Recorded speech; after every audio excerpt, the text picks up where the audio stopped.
La consommation de riz en Afrique subsaharienne augmente chaque année à une vitesse incontrôlée et devrait atteindre d'ici 2025 34,9 millions de tonnes. Ceci est justifié par la croissance démographique poussée et une consommation préférentielle de riz observée dans cette zone.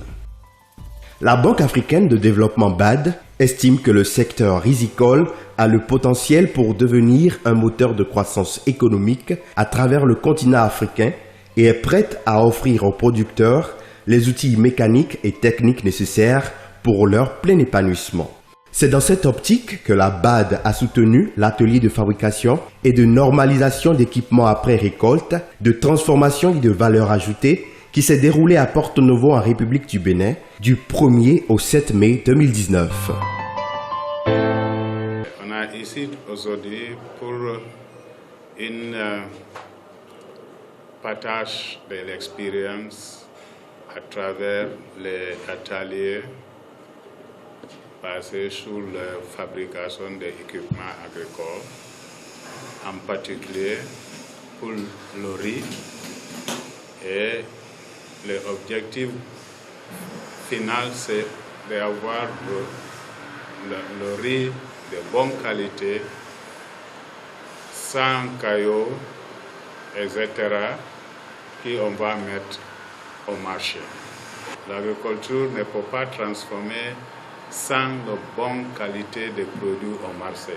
Organisé par le TAT, entendez Technologies for African Agricultural Transformation, en collaboration avec Africa Rice et Techniques de construction mécano-soudée, TCMS, cet atelier a rassemblé des fabricants d'équipements venus du Bénin, du Cameroun, de la Côte d'Ivoire, du Ghana, du Mali, du Nigeria et du Sénégal qui ont travaillé à harmoniser le type et les spécifications des équipements de transformation du riz fabriqués localement et réservés au titre du TAT.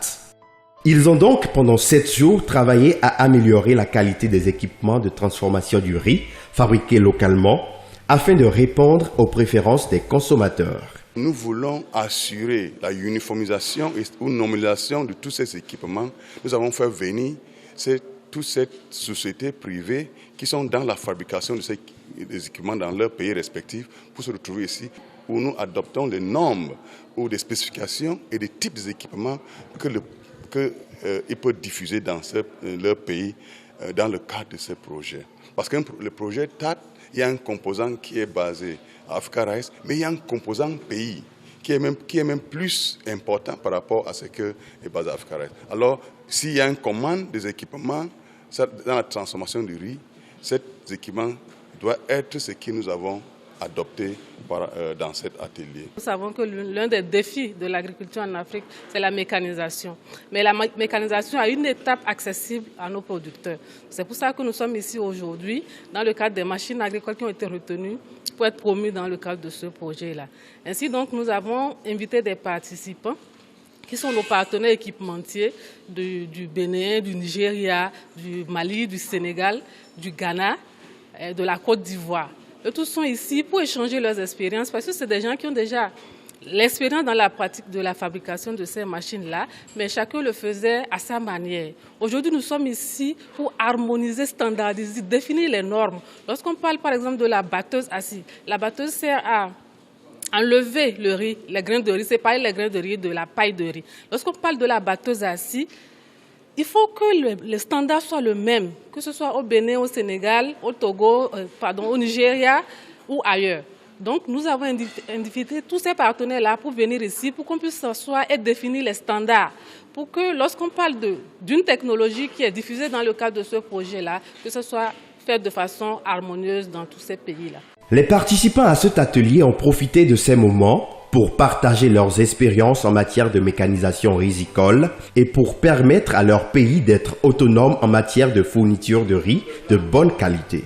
Quelques participants donnent ici leurs appréciations du TAT Compact Riz et de l'atelier. If I will share with you what I have come to study here today, you can't believe it because one, we are in a place where technicians, ordinary, wouldn't have given out their ideas. But because they feel they get it free, So people are willing to give it free to us too. And this is going to help us a great deal because some of us will also go and give it out free. We had opportunity through African Rice to study the acid treasure.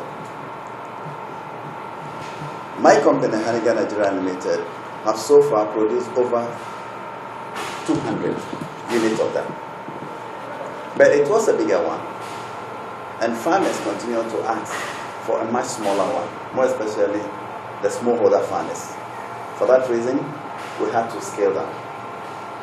We produce a treasure that works between 500 to about 600-700 kilograms per hour. We had also some issues because the engine we were putting was just about 6 horsepower. The same farmer said, look, we want you to upgrade it a little bit. And for that reason, we want it to be a little bigger. And not only for rice, they want something that will also handle other crops. We have to go on the drawing board to come out with something. And I tell you, we're able to do all these things because we have what you call motivation. We are motivated to do some of these things. Mon pays importe pour 175 milliards de francs CFA de riz par an.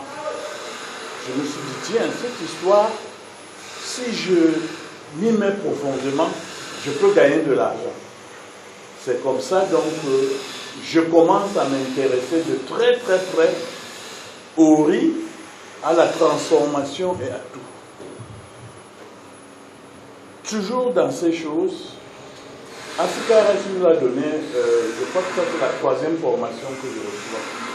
J'étais en Mauritanie et au Sénégal, j'ai suivi une formation sur le bateau d'Asie. Et j'ai trouvé l'affaire tellement intéressante que je me suis déplacé au nord de mon pays. J'ai compris une chose pour ceux qui font la fabrication.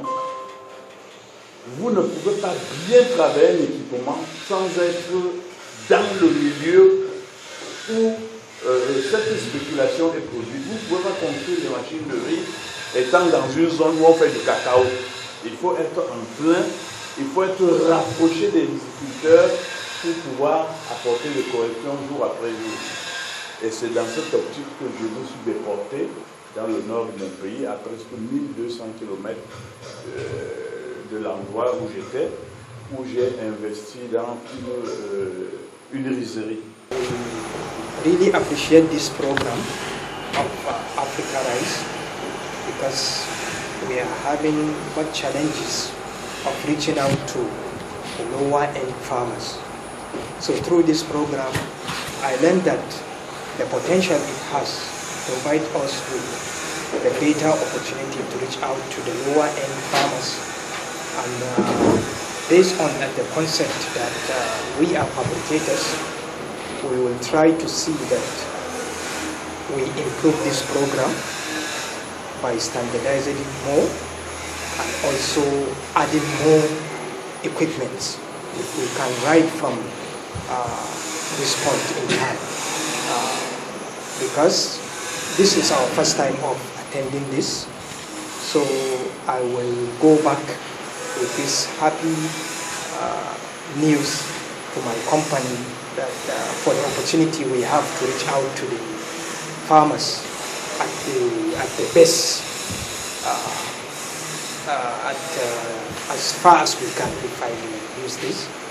So we really appreciate this program and we hope to see it moving forward in the future. Je remercie toute l'assistance et ceux qui ont contribué de près et de loin concernant cette rencontre-là véritable. Bon, nous avons notre politique chez nous qui était déjà adoptée dans la fabrication des machines agricoles. C'est depuis 2006. Qu'est-ce qu'on fait? On conçoit, on fabrique, on amène les utilisateurs sur la formation et on déplace nous-mêmes avec le véhicule et on l'installe. Après l'installation, il y a aussi la formation qui vient là-bas. Et ce qui fait que beaucoup de paysans ont apprécié ça et les machines tombent rarement en panne. Des rencontres comme celle-là, des rencontres d'échange, sont porteurs à tous les niveaux. Je lui disais hier, par exemple, que j'étais en train de vendre ma rizerie parce que je n'arrivais vraiment pas à faire du business avec. Je lui ai expliqué, il m'a dit, mais j'étais sûr que c'est exactement, tu avais ce problème, que la solution la plus simple, c'était d'étuver, de vendre. Effectivement, en réfléchissant, j'ai vu que en étuvant la moitié, tout ce qui partait en son, tout ce qui était comme ribrisé, non valorisé, on le valorisait. Vous voyez, donc l'approche, je sais ce que c'est que l'étuvage. Je vends du matériel d'étuvage, mais je n'ai jamais pensé à l'utiliser pour moi ou d'autres gens, des producteurs, parce que je suis aussi producteur. Je n'ai jamais pensé à mettre tout ça ensemble pour la simple raison que je ne me suis jamais dit que mon problème était en fait très simple à régler. Vous voyez, donc ces genres de réunions sont très importantes à mon sens, parce qu'elles permettent, de mettre des gens ensemble pour qu'ils puissent échanger aussi bien sur le plan technique pour les équipements, mais aussi sur le plan technique mining, esprit.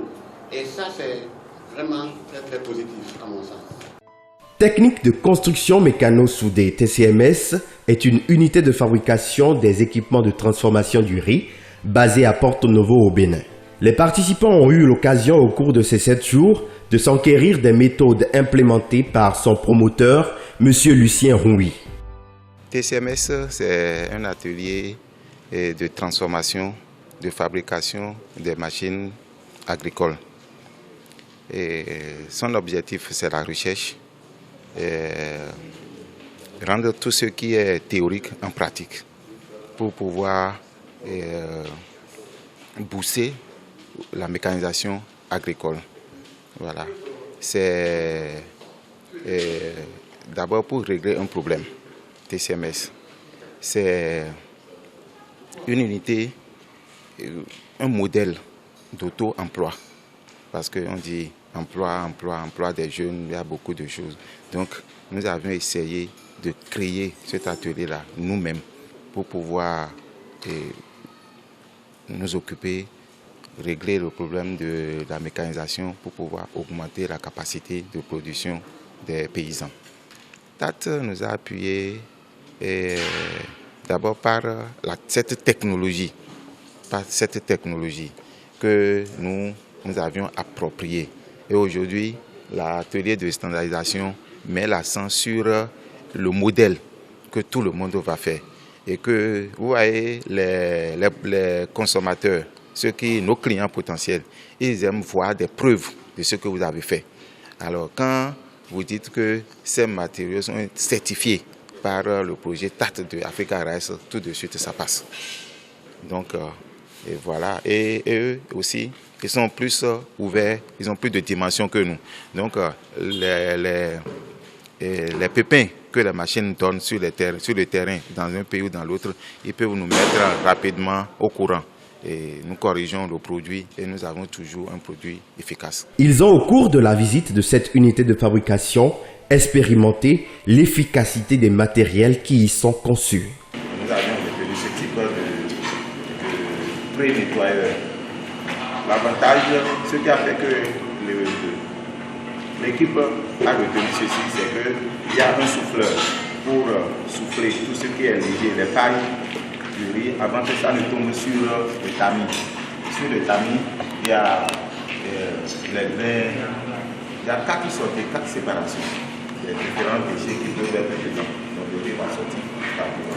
On peut démarrer, faire une petite démonstration.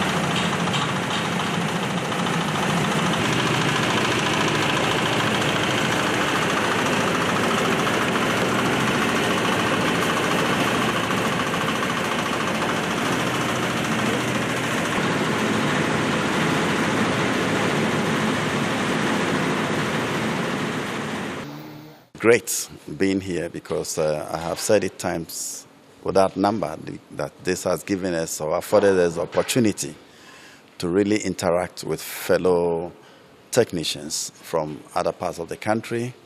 We share common ideas. It's a great benefit for one to be here because we learn a lot of things which we did not initially know about. We have opportunity to produce also some of these machines and share with fellow technicians. And these equipments are really working. They are doing very well.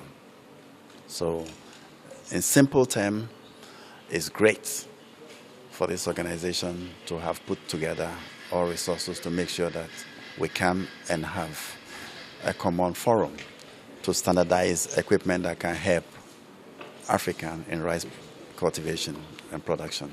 We have started initially, we were trained to produce some of these acid threshes. We produce them, we send them to farms, and we also get feedback from farmers. Initially, some of the ones we produce, farmers were happy with it, but it's just that it was bigger, and small farmer holders who constitute the largest farming population asked for much smaller one.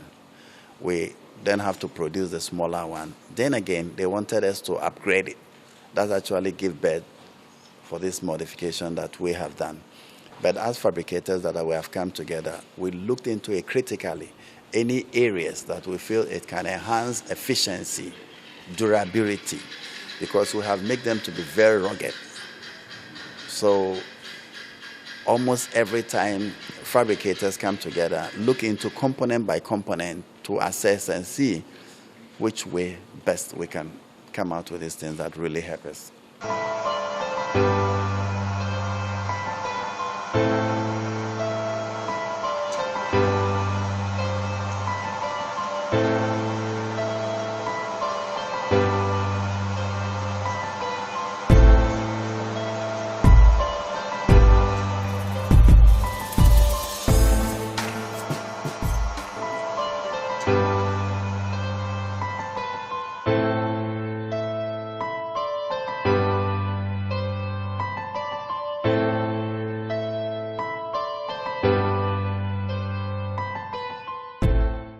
Je trouve que là, c'est une innovation, vraiment, parce que au début, nous, à Saint-Louis, on faisait de la formation pour les Béninois, les Camerounais, les Ivoiriens. Mais aujourd'hui, TAT a pu organiser une session de formation et surtout une session donc de mise à niveau et des équipements agricoles, et cela au Bénin, et dans un atelier de référence. Donc je dis que c'est un très grand pas aujourd'hui au Bénin qui a été franchi, parce que ce n'est pas évident. Et nous au Sénégal, nous avons mis plus de 10 ans avant d'arriver à ce stade-là. Et là, en moins de 5 ans, quand même au niveau du Bénin, on est arrivé à ce stade. Je tire le chapeau, je dis que c'est quand même beaucoup d'efforts qui ont été faits. Et il faut continuer, TAT doit continuer son effort afin d'arriver à organiser et à mettre en place des ateliers de référence comme celui-là. Parce que sans ces ateliers de référence, en fait, on n'arrivera jamais à bien développer la mécanisation risicole en Afrique.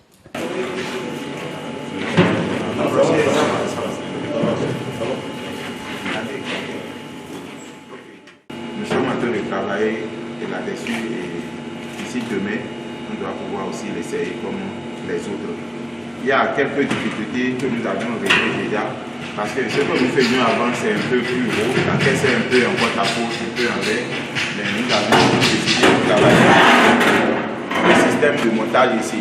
Et les gens ont apporté leur information et on a modifié ce système pour pouvoir mieux équilibrer la machine, parce que c'est une machine qui vibre beaucoup. Donc, avec les arrangements, les expériences partagées, je crois que nous avons essayé pour voir ce que ça va faire. L'intérieur de cette eau-là, comme on a besoin de très bonne épaisseur pour pouvoir serrer, donc nous avions fait ça, la matière en noir. Mais l'intérieur, la partie qui serait en contact du riz à l'intérieur sera protégée. Ce sera doublé avec la tôle en acier inoxydable.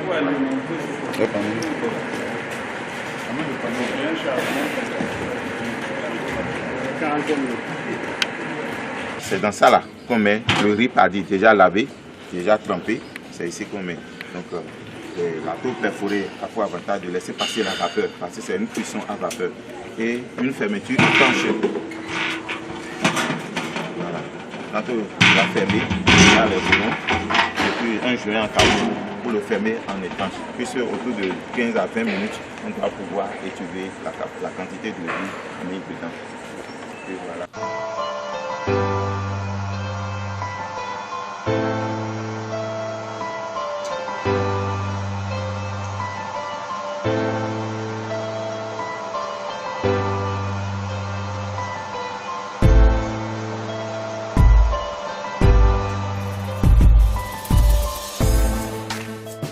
C'est des gens qui sont experts dans leur domaine. Et tous, autant qu'ils sont, nous avons développé ici 4 à 5 machines. Chacun est très fort dans l'une des machines.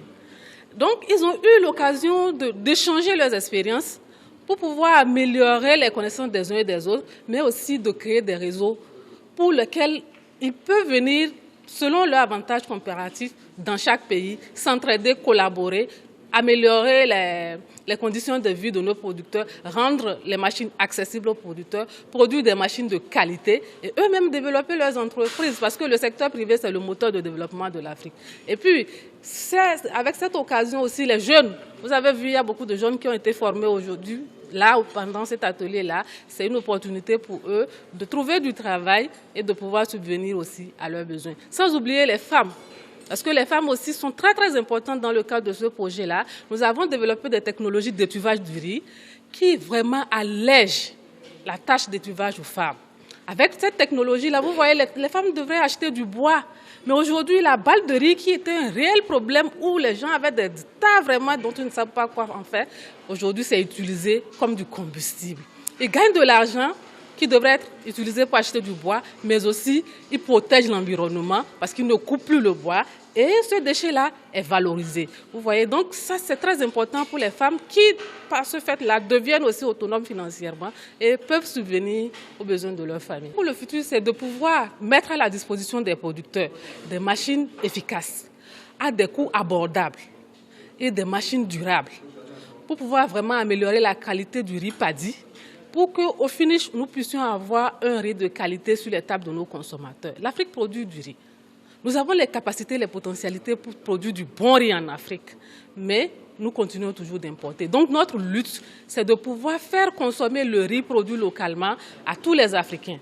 Nous y sommes déjà et nous sommes sûrs que nous allons y arriver. Aujourd'hui, avec les différentes technologies qui sont diffusées dans le cadre de TAC et ces machines que nous sommes en train de standardiser, nous arrivons à faire du riz de très bonne qualité qui peut compétir avec du riz importé sur le marché.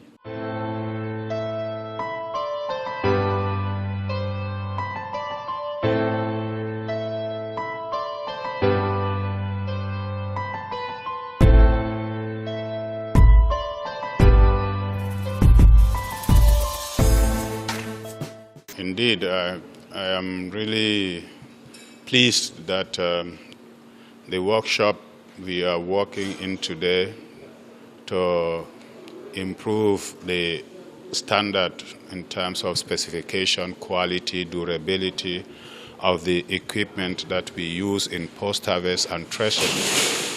In post-harvest and processing value addition, such as acid tracer, gem rice parboiler, rice grader, paddy cleaner, etc. This particular workshop that went through competitive bidding to select the workshop has met the expectations. And the people that also we brought from 7 countries in West and Central Africa have all almost been very active with Africa Rice in the what we call Africa-wide rice task forces. So yes, we have people here, we have the equipment, and we have the will and commitment of the workshop proprietor, Lucien, TCMS in Benin. So indeed, yes, we are satisfied. Well, what we plan to do from here is to move into action. That is about delivering technologies that will bring high quality rice to the market so that our consumers can start to have confidence in buying and consuming domestic rice. And one of those challenges is quality. We have good varieties. There are good varieties. Aromatic, they smell nice, they cook well. The children like it. Some of them you can keep them even for the next day. You know, they don't go bad easily. The big challenge is what we are here today for. How do we improve the quality of the rice we produce so that it can be used in urban markets, especially in Cotonou, for example, in Parakou, in other big towns and villages, because that's where consumption of rice coming outside of our countries are strong. So how can we get rice from the rural area into the urban market based on quality? We have to improve on quality, and that's what we are here today to do. And I am hopeful that when we move from here, the next thing is quickly to get some of this equipment into the rice sector development hubs where rice is grown. That has been selected by the countries for themselves. Example here is read by INRAP, the Research Institute, have selected certain parts of this country and designated them as rice hubs. This is where these machines have to go so that we can be able to bring clean, quality rice to the cities. There is certainly some challenges in everything. We know this. He showed us some of the machines when he was demonstrating. He said, I have to still continue to work on this. Also, he has the youths that are working with him. We've seen them here. Though all those are challenges, how do we continue to support them in terms of knowledge, capacities, in terms of networking, getting to know each other so that they can collaborate and learn from each other, etc. So our role will be to continue what we do best, bring in the best skills, the best competence, and the best people in terms of partners and skills so that we can co-learn together to solve some of these knowledge-based problems to better improve the rice value chain. So that is going to be our focus. It has been. We will increase and build on that and learn also from them. It's not always us who know. They know the challenges. We work with them to overcome those challenges. Ces moments de partage organisés sous l'égide du TAT auront permis à ces techniciens de repartir dans leurs pays respectifs plus aguerris que jamais et d'être dotés des connaissances nécessaires pour mettre à la disposition des producteurs de riz de leur pays des outils plus performants pour accroître leur productivité. Vivement que les rendements soient effectifs pour le bonheur des populations.